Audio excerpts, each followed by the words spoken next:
All right. Good morning, good afternoon, good evening, wherever you might be in this world of ours. Welcome to our Wednesday Waymaker webinar. Today, we're going to be talking about professional brands for introverts, alternative personal branding for introverts, or the professional brands of introverts. Anyways, we'll be getting into this a little bit more, but one of the key objectives we have for this is enabling people to understand how to better presence themselves and their brands to be able to get the ideal opportunity that you've really been looking for your whole life. And, one of the things is, what will it take? And I think we're going to answer that here in a great way. But anyways, let's, Michael, why don't you go ahead and kick it off and jump into it in a little more detail? Sure. My screen coming through okay? Yes, sir. Yes, it is. Great. So Chris and I have prepared a rather full webinar. We're entitling it Professional Brands broadly and specifically for introverts. And sorry. Come on. There we go. So, so here's essentially our agenda for today. This webinar is part of a series of webinars where we're imagining or reimagining a career for what comes next. And so there are, in a follow-up newsletter, you'll have access to previous presentations as well as YouTube recordings of them. But primarily of all the things we focus on in terms of the who, we're really investigating transformative job positions, either from the perspective of an individual or from a people management, talent, HR. And so why bother? Well, we promise that you will get one game change perspective and access to more out of today. So we did the hard work. So we've got it now clear. We'll share real value. And again, this is still a work in process, so we're open and curious as to your feedback. Chris, do you want to do a little bit about kind of why you're doing this? Oh, yeah. Well, I've been doing this for some 28 years. When I first was introduced to the triple bottom line and I started looking at business, I realized that the system wasn't so great. And so it's been my lifelong pursuit to help to correct that. And this is another step along that journey. And it's a really impactful one because right now is the time that 25, 30 years of kind of working on this is really needed. With the Great Resignation present and so many other things in flux and people realizing the ability to do what they love, not just what they have to do, there's more opportunities forever for people to step into the sort of life that I've been fortunate to live as an entrepreneur and as a company of one many times as well. Cool. Why I do this? My fifth and final why for doing anything at this point in my life is to call attention to opportunities for real meaningful high impact work, and really clarifying identifying opportunities for others to have real impact and meaning in their life. And so our Waymakers program in this particular webinar is about calling attention to what others don't see and giving you the nudge and some tools to do what others say can't be done. And perhaps even for you to inspire others to see and do the improbable or the unexpected. Our timeline for today is we'll do just a quick recap of transformative jobs, a little discussion takeaway. Then we'll go into what constitutes an ideal partner, an ideal trusted partner. Again, in terms of branding is about connecting on a nonverbal level with your ideal trusted partners. And then we'll have a couple, three or four pages out of our branding playbook. Good? Great. Let's see, do I have my chat thing up here so I can make sure? Okay, great. And I'll keep watching it, Michael. Okay. So, first, professional brands are complex. They're multidimensional. They have many, many elements. So it's like a Mexican family mole. There are dozens and dozens of spices and ingredients, and every brand is like mole. It is something that is uniquely yours, and it is impossible to copy or to make it look like somebody else's without losing authenticity. Or another way of saying that: stop trying to be somebody else. There's only one of you. It takes a complex system to make them simple to design. So, like getting things done is a complex system for personal productivity. This is a complex system for making complex brands simple to design.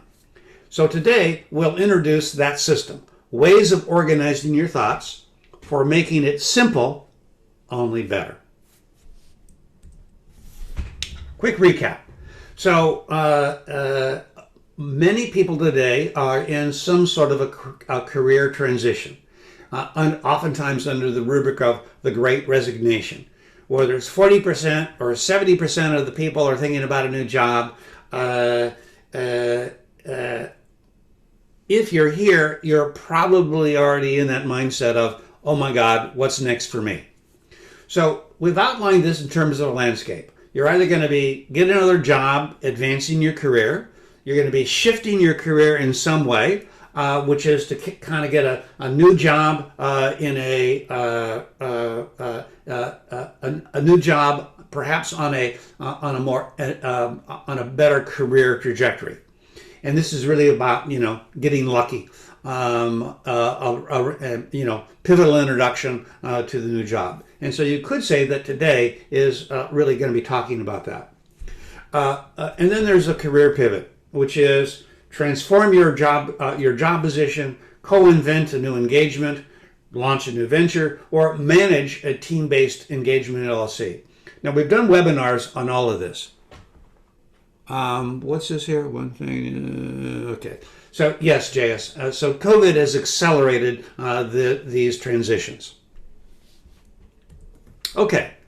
Another quick recap, and then we'll get into the specifics. So, we live life in 3 ages: discovery, investment, and harvest. We did a whole webinar on this, unpacking this. However, more and more, there are millions of people every year who are going to go, I'm not working on Maggie's cubicle farm no more. The term Maggie's farm was from a very popular Bob Dylan song in the late 60s, early 70s. But it's simply about I'm opting out of the same old given life, and I'm going to go out on my own and discover what is meaningful to me. We're characterizing that as a shift to an epic life. And that epic life is about discovering your singular gift to share and learning how it transforms the experience of life of those who receive it. And then how do I bring it out? How do I bring it into the world? So this also frames Waymakers. We stand in possibilities unburdened by the past and that are inspired by our highest enthusiasm and the unfolding mysteries of being human. So Waymakers, if you will, is a philosophy. It's a way of a system, a philosophy and a system for making your way into this rapidly changing, ever more complex world of ours. So now let's get to the meat of this. We will do in the future an entire workshop on trust. This comes from this trust equation comes from David Meister and friends from his great book called The Trusted Advisor. So what do they want from you? What do your clients want from you? Well, they want trust. So what is then? So what are the constituent elements of being trust? Well, first of all, you're credible. Where people go, I believe what you say. It rings true. 2, they want reliability. I trust that you can deliver what you've promised. 3, I feel comfortable disclosing more about you and me. So there's a degree of professional intimacy. 4, and then it's multiplied by to the degree that it's intelligent. What you're proposing is intelligent. So let's go back through this again. From credibility, a trusted partner vouches for you. I like you, and what you say sounds about right. So that's, if you will, kind of a conversational summary of credibility, which means that it's both rational and persuasive. Moving on. Reliability. Reliability means that you've got the skills and track record by which to create certainty. Your micro depiction of how, where, and why of what you want to do gives me the certainty that I need. Reliability, which means to say it's as expected and it's consistent.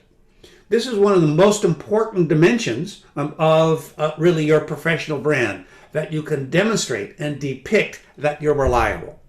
Now, sometimes we'll use case studies and testimonials, but we'll also use some process diagrams called "Here's how I work." Here's how I will be able to satisfy you. And that at each milestone, each step of your methodology goes, oh, yeah, that makes sense. Yep. So part of the job of professional brands is to set up that you're reliable and that you have really a well thought out system for taking a client or partner from point A to point B. 3, intimacy. I am disclosive, I am sharing, I am disclosing things that are consequential. Consequential for you, confidential for me. So for example, what's an example of intimacy? Well, on my part, I have yet to really understand, for me, what it means to be professionally intimate. I'm learning. I'm willing to say that I've operated from the notion, as an introvert, I've operated from the notion that I have to have it all put together. And the problem that I have, and the thing that I'm sharing here, is I don't have this all together. I'm figuring it out, and I'm making shit up as we go along. That's the truth. So part of what we're doing here is co-creating, co-making up shit, if you will, and listening for, does it feel right? Does it ring true? How can we make this better?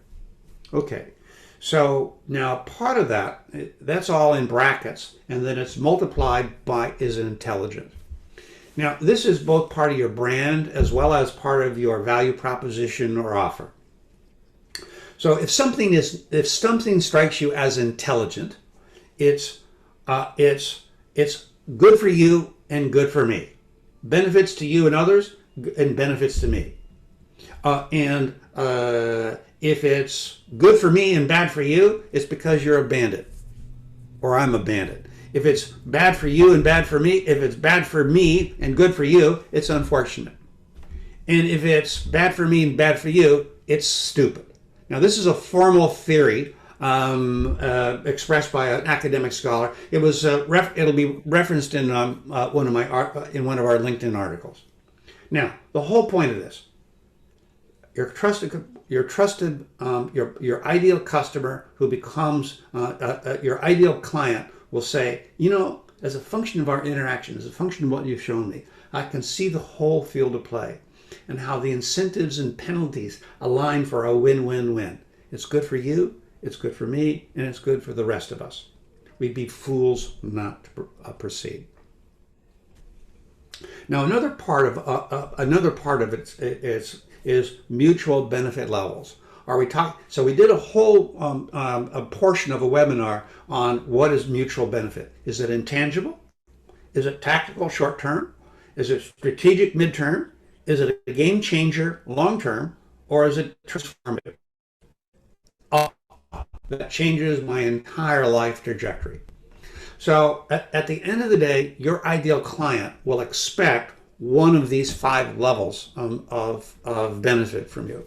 And as part of our job, part of your job, part of our job is to say, okay, I'm going to own one of these 5 levels of benefit. I'm going to tell stories, and I'm going to provide a coherent case for my reliability for delivering game-changing long-term benefit, or transformational rest of your life benefit, or strategic midterm benefit. Whatever it is that you're bringing to the world, your ideal customer will pigeonhole you in one of these categories. So it's important that you understand that. And more importantly, it's important to understand what you're not. And so part of a good system clarifies not only what you should do, the primary value of a good system is clarifying what not to do. And if you strip, in a good system, if you strip away not this, not this, not this, what is left, it becomes so inspirational that you move into a flow state and boom, I'll write a presentation in 3 hours, what it would have taken me 3 weeks to do. So that's the power of a system. What not to do so as to usher me into a state of flow by which to really bring it forward. Okay, next. So now this is a mess. I'm going to say this is a mess. Don't bother reading it right now because we'll unpack each one of these. But I want to do this for 2 reasons. One, this is part of that complex. This is an element of that complex system by which we create something that's simpler, better. This is a transitive proof. So A, B, C, D, E, A equals E. So the A proposition is really about, everyone, yep, that's apple hood, mother pie, everyone knows that. B, there's a new feature that I'm adding, new dimension to that A proposition. C, oh my God, that changes everything. That's the core proposition that upon which your whole brand pivots. D is that inside the sausage factory. Well, what does that mean? So what do I have to do? And then E is then the clumsy summarization of your value proposition that has a lot of complexity. And AE is, okay, that's the high level, simple, think different. Connecting people. We make fun, that is your essential high level, unique selling proposition. Okay, so let's unpack these. First, warm introductions. Let me get my thing here sequenced. Okay. Okay. So, warm introductions and trusted referrals constitute the primary revenue channel of advisors and fractional executives. Which is to say, there's no greater impact than there's somebody you gotta meet. So let me share with you. How it is that I was pulled into Apple Computer in 1998. That led to an engagement that produced overall about $5-7 million of revenue over a 15-year period. So at the time, we had done a study for Aldus, then soon to be Adobe, and we had created an econometric database for the creative professional, digital creative professional.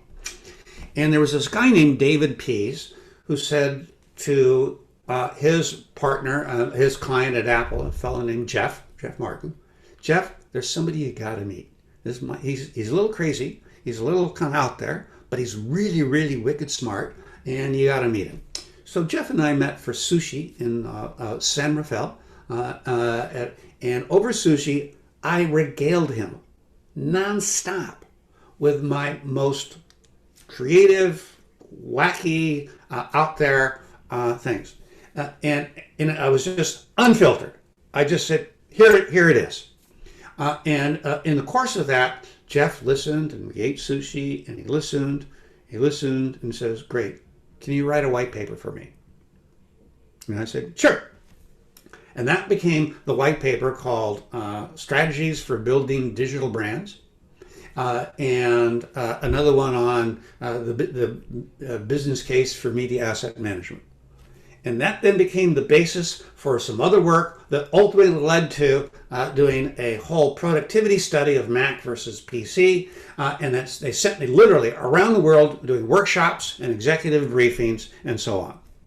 And so Don Ehler was part of the Apple team then. Want to shout out Don. And so that's how Don and I met, right? Don, do you want to say anything at this point as to what your experience of that was? Don? Don is on mute. No, he doesn't. Okay, I think he had a bandwidth hiccup. Okay, so the next part of this is another critical part about warm introductions. Your warm introductions come from your third circle of trust. So your first circle of trust, that's your best friend, your wife. Your second circle of trust is your core team, people with whom you've had regular interactions. These are the people that you have that sit in your kitchen, right? These are people that you've sat in their kitchen. So there's a relative degree of trust and intimacy. Level 3, your third circle of trust, is your support network, your community, your tribe. And your third circle of trust are coworkers, both past and present, trusted customers and vendors, and out of that, there's a cohort called your personal advocates. And it is those with those with whom you connect, because they will in turn introduce you to your ideal clients. Paying off what we said before, there's somebody you gotta meet. So if you're looking for a job, you're looking for ideal clients, you're going to get introduced to the ideal situation as a function of making a gift of energy, a gift of value to your personal advocates.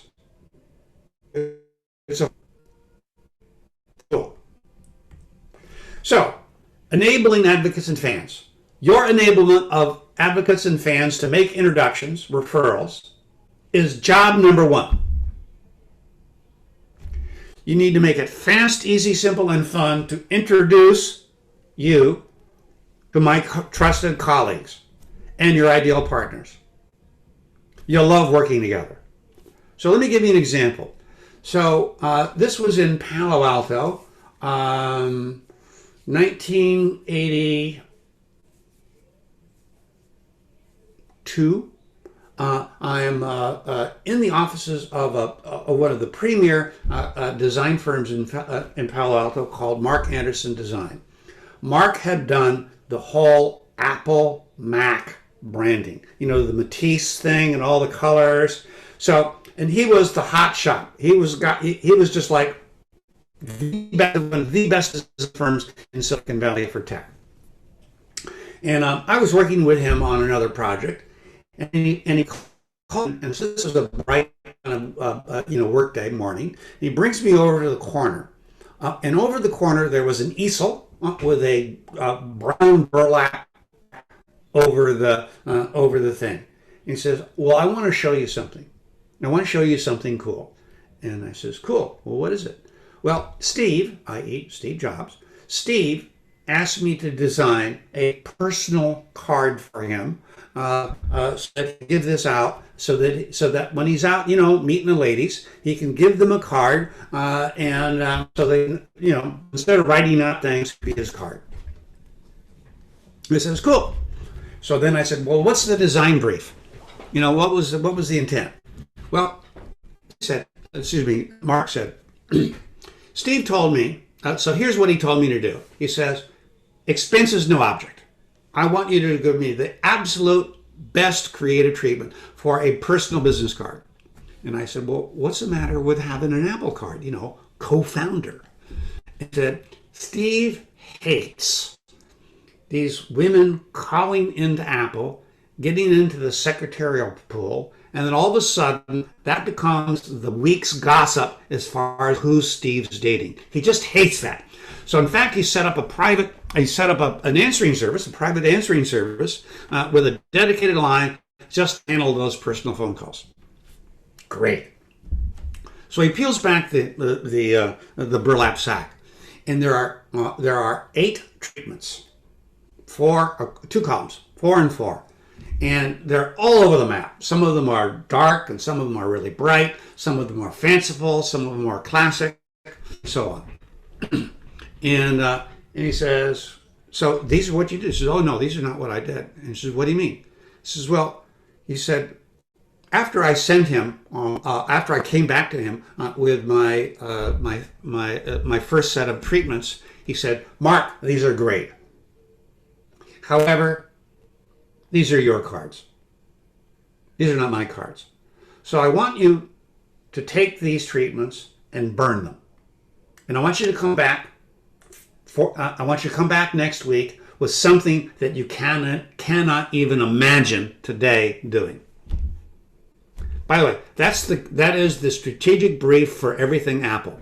Throw away everything that's yours, and I want you to come up with something so unique it's never been done before. Fresh ground, new possibility. Okay, so I looked at the cards. He says, "Which ones do you like?" And I said, "Well, I like this one in the second, the first column, second from the top." And it was this it kind of looked Google-esque in terms of what would 15 years later be Google, right? And he says, "Yeah, I like that one too." He says, but he didn't like that. He liked this one. He pointed to the third one on the right side, and it was dark, metallic, gray, black, a gunmetal gray, black. And it had these little elements, square, circle, diamond, parallelogram, etc. These little elements that just exploded with color. And I looked at it a little deeper, and he says, yeah, that's right. Those are 8 matched colors. So that meant that in order to get that little spot of color, it had to go through a printing press for each color. In addition to that, there was a matte and a gloss finish. The gloss finish was on the little color, and the matte, the opalesque opaque thing, was on the gray. So this went through a color press 3 times. Excuse me, went through a color press 4 times. So talk about an expensive card. And I looked at the card and I said, and all it was in 6-point type, 415, 335, ... It was, just had a telephone number. And I said, Mark, what's up with that? And he laughs and he says, Steve believes that if he gives you a card and you can't remember who the fuck gave it to him, I don't want you calling me. Now, Steve is a little crude like that, but it absolutely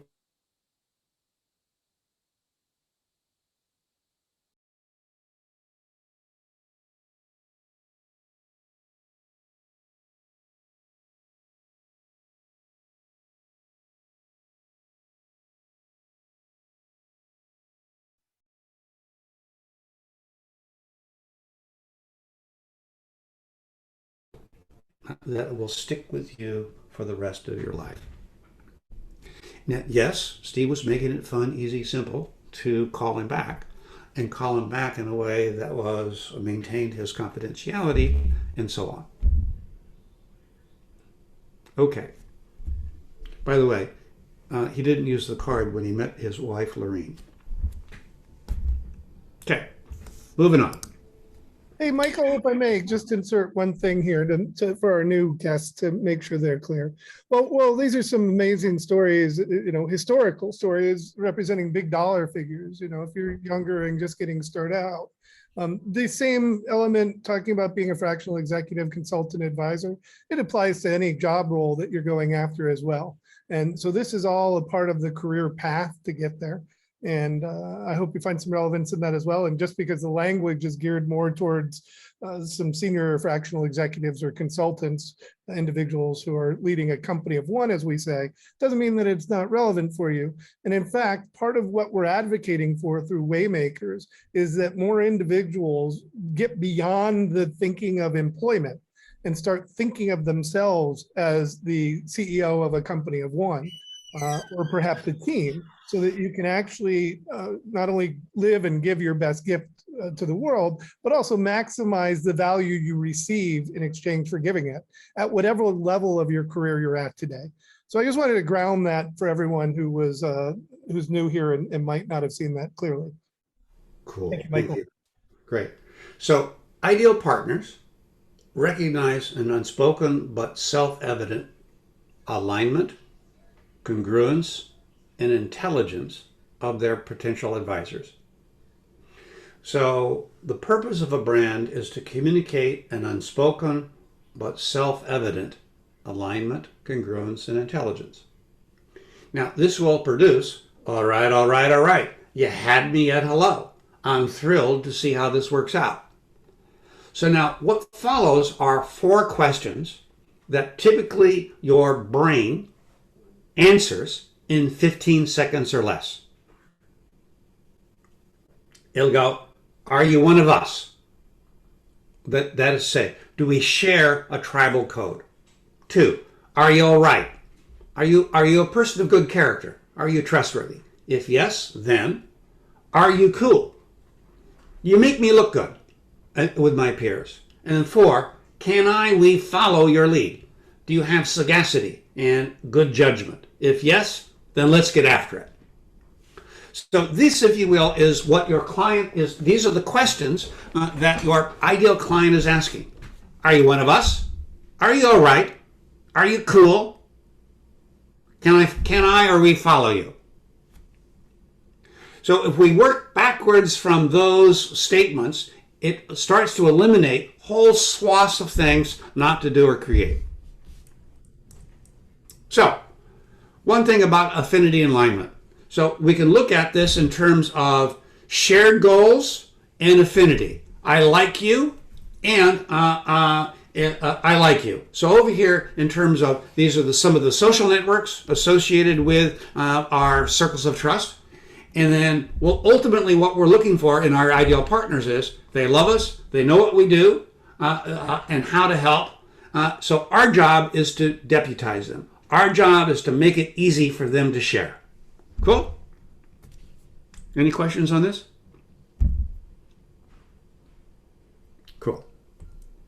So, trusted advisors make it fun and simple for advocates to make there's somebody you got to meet introductions to, in their mind, self-apparent ideal partners, because it does your trust, it does your third circle of trust, your advocates, it does them no good to make a bad introduction. And in fact, making a bad introduction is bad for them, and it would be stupid for them to do it. So they're making these. There's somebody you got to meet introduction, and they have already made the intuitive estimate that you're a good fit, and that you're using, and they'll use access to credibility assets that enframe a professional role. So what's an example of enframing an individual? Well, it's a presence that presences, it brings alive value to be realized by an ideal partner. So for example, when I went out looking for, when I went out and talked to a potential client who was looking for a fractional CMO, I basically says, look, while I might have the title of CMO, my job is really being a growth architect. I'm a growth architect for industrial automation software in the augmented reality space. And here's a paper that I wrote, and here was an event that I produced, and here's a database that I developed. Now, as I recall, John, you were in that room when I said that, right? Oh, John's on the telephone. Sorry. Okay, so John was there. The other part of making this fun and simple for others to advocate is that you portray a vivid narrative emphasizing one signature impact from your career. So one of the signature impact of my career is that I've contributed to over $2 billion of revenues for technology products. So, and that stems from the work that I did early in my career with Apple and Intel, and then later with Hewlett Packard and OpenText, and then later with Nokia and a whole and a number of other prominent firms. So when we do that, your hook, that one distinguishing signature impact. Oh, that's the guy who did $2 billion. Oh, yeah, he's the growth architect that generated over $2 billion over his career. Got it. So it's a little kind of handle. Then you want to convey a well-formed conversational testimonial from a high-status professional as to your character, the value that was realized, and happiness with you, their trusted advisor, as well as speed the discovery of supporting evidence that bolsters your role and your credible narrative. So, let's unpack that. So, this is what I call a user story framework. You do research. There's usually a preliminary customer persona. In this case, I'm identifying of all the personas. I'm looking for my ideal customer or client. What are the jobs to be done? What's my value proposition that frames those jobs?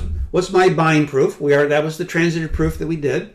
This then comes back to my business case, which is, I'm delivering transformative value, or I'm delivering game-changing value. Great. I got a pitch page, which is usually going to be, in part, my LinkedIn profile or a landing page.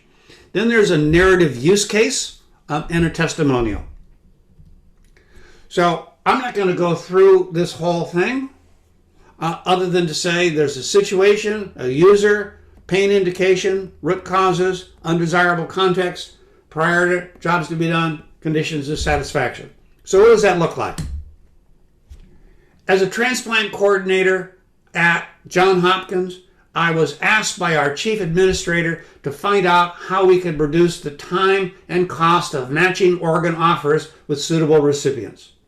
We looked at a bunch of secure messaging products, but decided that TXP Chat best met our needs.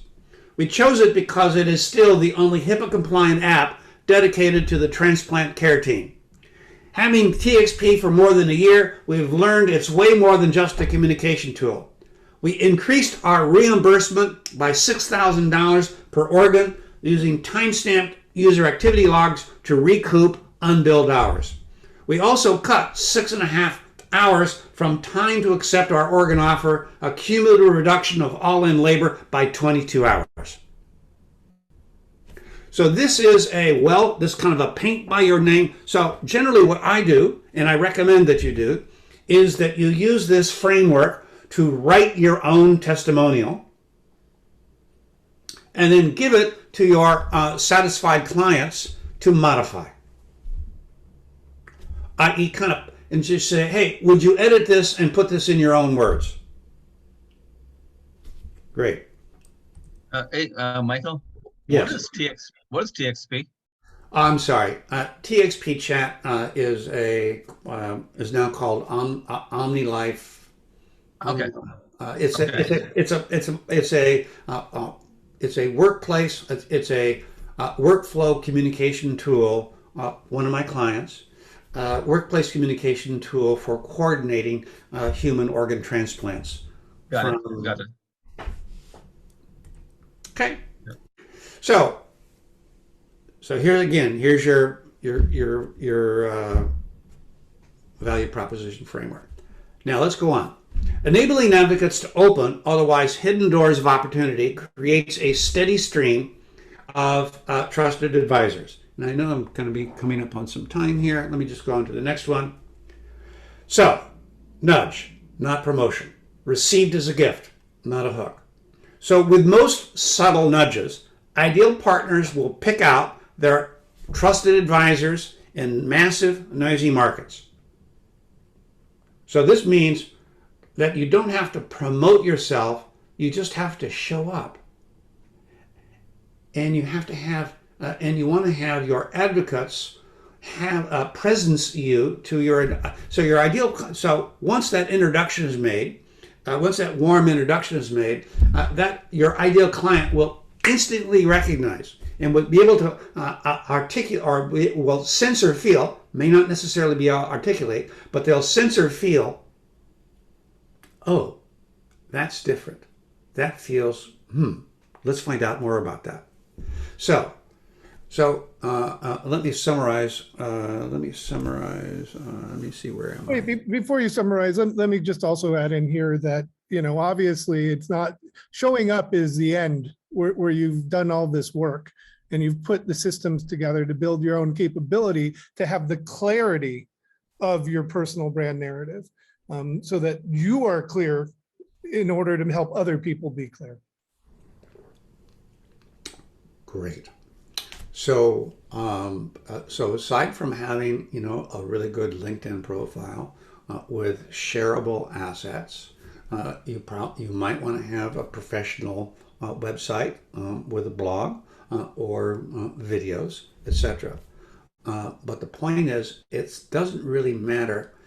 It's not a matter of what can I do to promote myself. So here's kind of the operating principle. And if you would, let me come to my whiteboard, Chris. Should I stop sharing? Is that what I should do? Yes. Yes. So here is the point. And so when I write papers, when I write blogs, when I create a webinar, I basically compose or author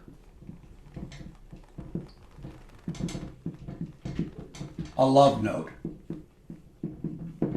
a professional love note that, when received by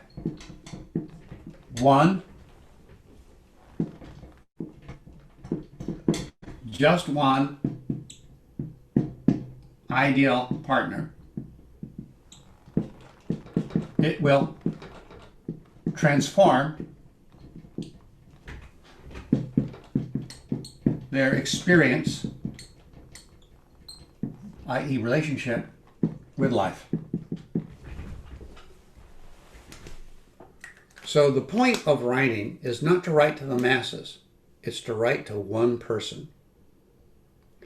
And write to that one person that is your ideal, that is potentially an ideal partner. And it's written in a certain casual, doesn't have a lot of hype or promotion to it. In fact, it is your intention is for them to receive it as a gift. And to the extent that they receive it as a gift, it will ooze with authenticity. It will ooze with impact. It will ooze with credibility. And as they receive the message, it literally changes, transforms their experience of life. And so, as a friend of mine, a fellow Leon, shared with me, building a social brand isn't really much different than building a fan base for an alternative rock band. And I said, oh, Leon, tell me more about this. He says, well, you build it one fan at a time. So there's a certain amount of work that you do to kind of just build your fan base, one person, one fan at a time. And then something magical happens. They start advocating for you, and they start bringing in there's somebody you got to see. There's somebody you got. So I'm going to conclude on that particular note that branding of introverts is really about connecting with your ideal clients, with the idea of what can I give them that will transform their experience of life.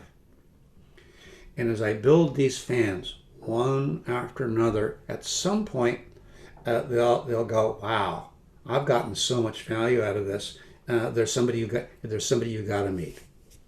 So that's our summary on branding. Well, if I may put in one other point here, and apologies for being off video, but bandwidth issues at the moment.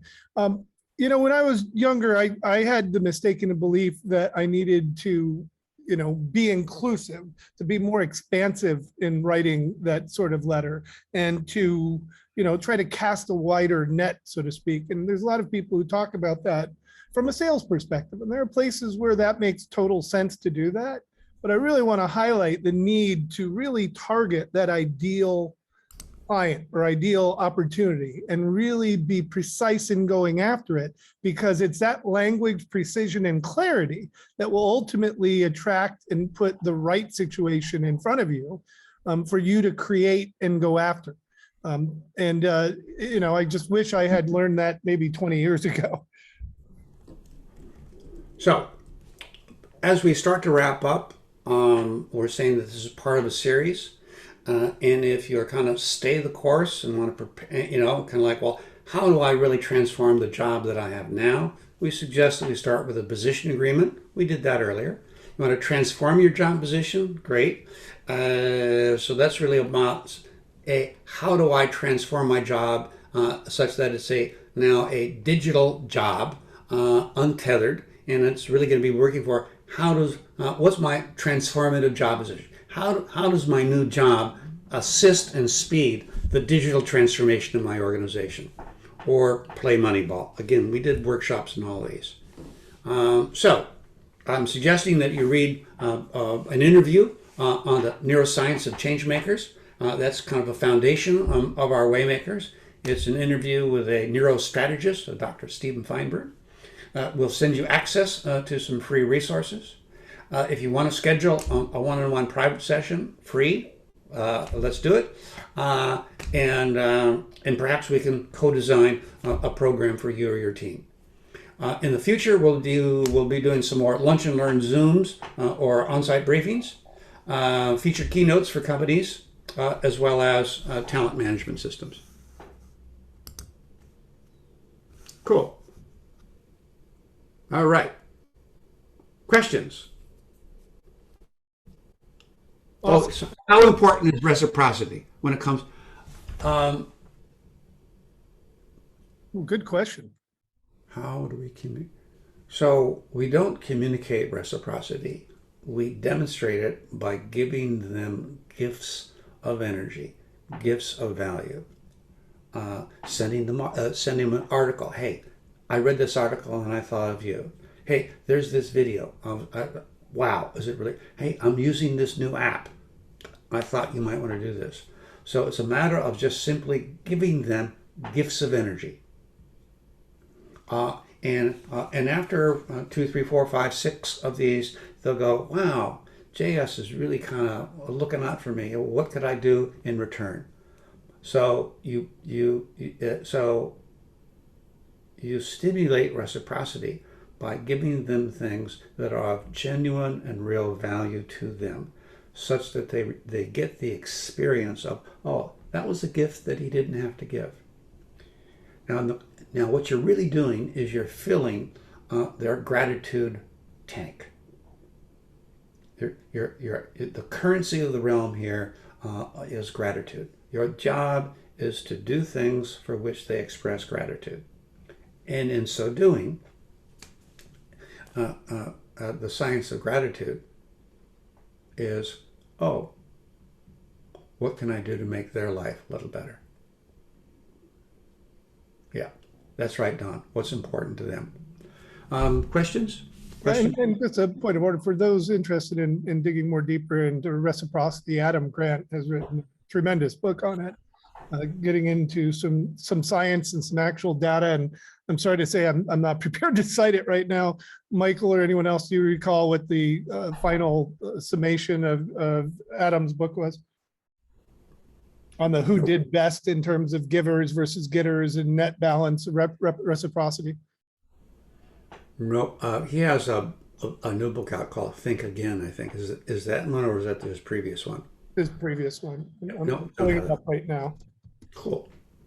So, well, I can please. tell you I know about reciprocity from having read Cialdini's book Influence way back in 1986, where he That's talks Robert about, Cialdini, book Influence.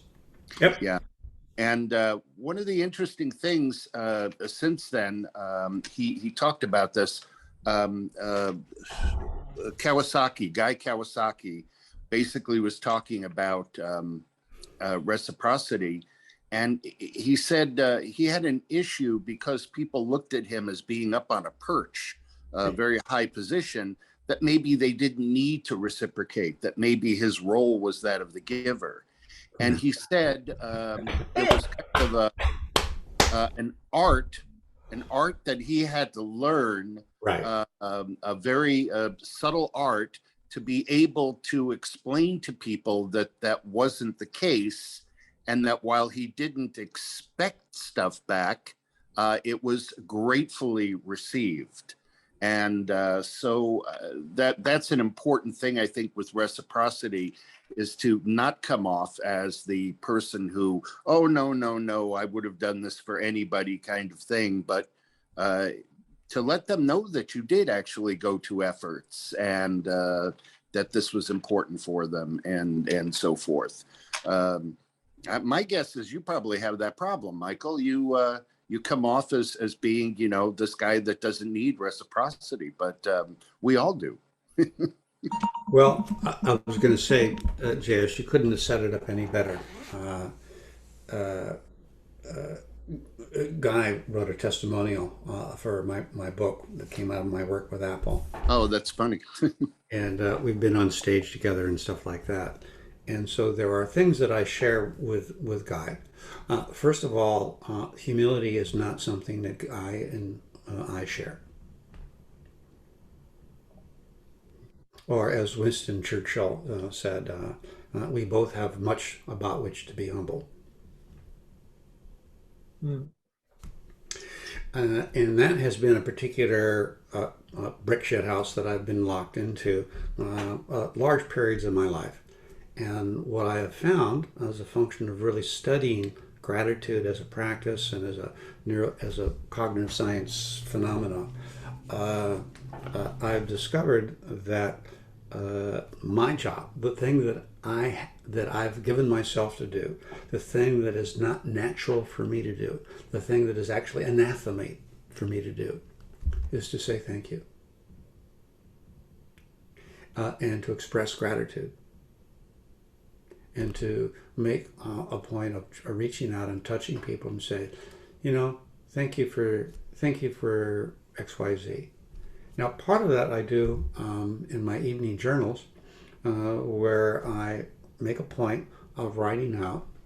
So I will tell you tonight, in my journal tonight, I will write, I am grateful for Dawn's, yes, you, Dawn. I am grateful for Dawn's gift of acceptance, support, and uncanny wisdom. John Gonzalez, I am grateful for John's gift of judgment, creative persistence, and acceptance. You have to think hard on that one. Well, I had to reach for it. That's right.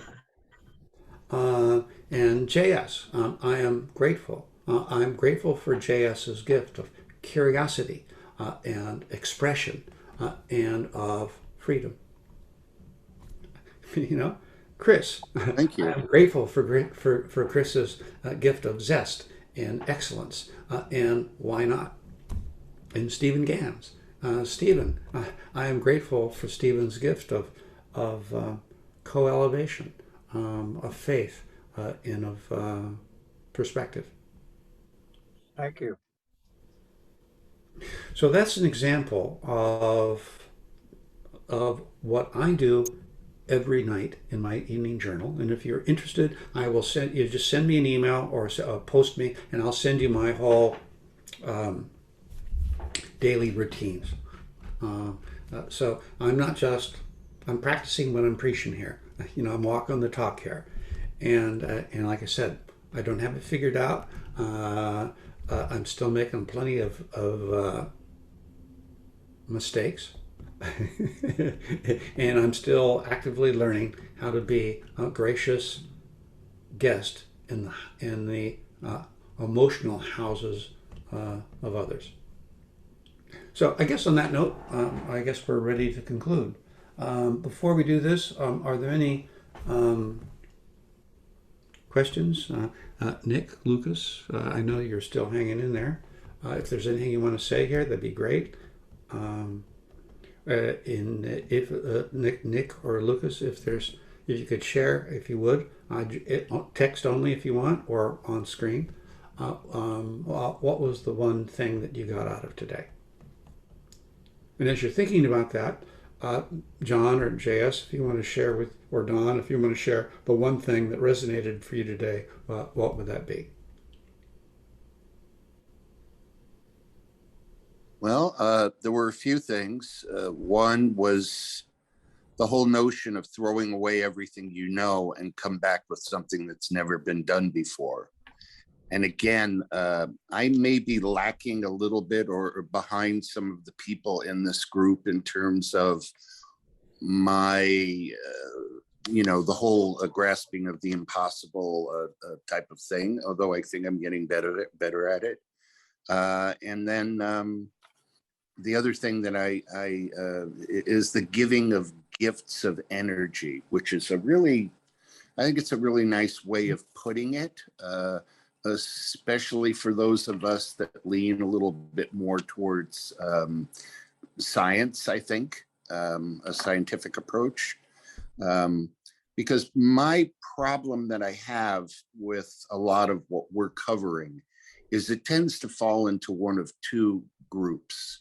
One where it's business, it's transactional relationships and things of that nature, how to get somebody to do something, that persuasion, which has been a lot of my life. And quite frankly, something that I try, not to deal with. Like when I was younger and I was single and I would meet a drunk woman, I would sober her up and see if she wanted to go to bed with me. I'm sorry if that's sexist or whatever, but that was how I worked. So you either lean towards that transactional kind of thing, or it's the opposite way, which is nice but nebulous. The universe is infinitely abundant and that type of thing. And so what I really appreciate, Michael, about you is this way of trying to reach in and create the balance between the two, and create, first of all, something that really hasn't been done before, and second of all, something that will transform and will work. And so that's really what keeps me coming back here. Yeah, fabulous. Anybody else like to share? Michael, this is John. Your frameworks are exceptional as usual. I've seen them before. I like your formula on about trust. What does trust entail? And it sounds about right in terms of the arithmetic, and the multiplicative factor as an intelligence. I think you have a very pragmatic approach. I have always liked this about the gratitude journal. I don't actively participate, but try and at least practice that, not in writing, in orally. So I'm getting a lot out of this session. Cool. Who's next? I would echo that. This is Don. And thank you for your kind words earlier. I'm a small town Midwestern boy that is not used to being praised. So my self-effacing humor gets in the way of that at times. But I appreciate the fact that I've known you for 25 years and you are the same guy you've always been. And I've learned much from you all, over these past 2.5, 3 decades. And I want to thank you because that you've in many ways impacted my life that I'm sure I could never communicate effectively to you in ways that I could not effectively communicate to you. And I'm grateful for that. And I want to thank you publicly for that as well. Wonderful. Before we, Nick or Lucas, did you want to message anything here, or are we just kind of hanging there for a moment? Well, I do want to share one other piece, and I kind of hit at it earlier. And Nick and Lucas, if you want to get off mute, that's fine, or if you want to just hang back, that's fine too. But what I've really recognized, again, and there's so many things that we know when we're young, right? Obviously, my first company at 24, I knew everything. Of course, I actually knew nothing, and I learned everything by failing over the course of several decades. But one of the things that I'm looking at now, particularly in my professional branding, is that I really tried to be present regularly. And being present, I over-indexed on that. I didn't take the time to build the systems to nurture that fan base or those relationships. Now, there's a deeper issue psychologically about, not wanting to be in that position and a whole bunch of other challenges. But the reality is I'm thinking back to a woman who attended a speech that we gave in DC a number of years ago, who came up to me afterwards and was crying and said, I never imagined the world could be as you've described it until I heard you express your vision. And it changed my life. And right there in that moment with that one conversation, I said, that's really what I'm living for, is to be able to do that. And I'm sitting here now and I'm ashamed to say I can't recall her name. I haven't seen her again since. And, I should have spent more time building the systems to enable that on an ongoing basis. And anyways, one of many lessons, again, picking up as we've spent time together over the last decade plus here as well, and particularly the last few months. And every week from everyone sharing, there's so much more to learn and gain. And I'm just grateful for all of you continuing to come and show up here and share with us and be a part of this journey. If I might just add something in terms of gratitude, Michael, I'm grateful that you are an embodiment of what you say. So to me, the ring of truth is what's important, that it's possible to be authentic in a professional brand. And that, I think, is a message that I think is something that needs more exposure. Thank you. And thank you for making that happen. Okay. So Chris, you might want to turn your video on and then take us out. All right, let's see if we can do this here. Hey, welcome. Hey, again, so this has been Professional Brands for Introverts. As we mentioned at the beginning, we've gotten into quite a bit of different elements related to it, not just about the tactical steps of getting your LinkedIn profile and headline right and all that other stuff, but really how to presence it with the specific intention of finding your ideal opportunity, whether that's creating your next job or getting introduced to somebody who's going to hire you, or putting yourself in a position where personal referrals and word of mouth leads you to that aha moment where I had you at hello, and that you make that ideal match just upon meeting and you feel it and you do all that. But there's a lot of work that goes into this. And I still believe that one of the most important elements is getting clear on who you are. And so we've been developing a multi-step process for career transformations. That in the next couple of weeks, we're going to be actually launching a cohort to walk people through that. And we haven't figured out the timeline exactly yet if we're going to do 8 or 12 weeks. But anyways, more information on that will be coming soon.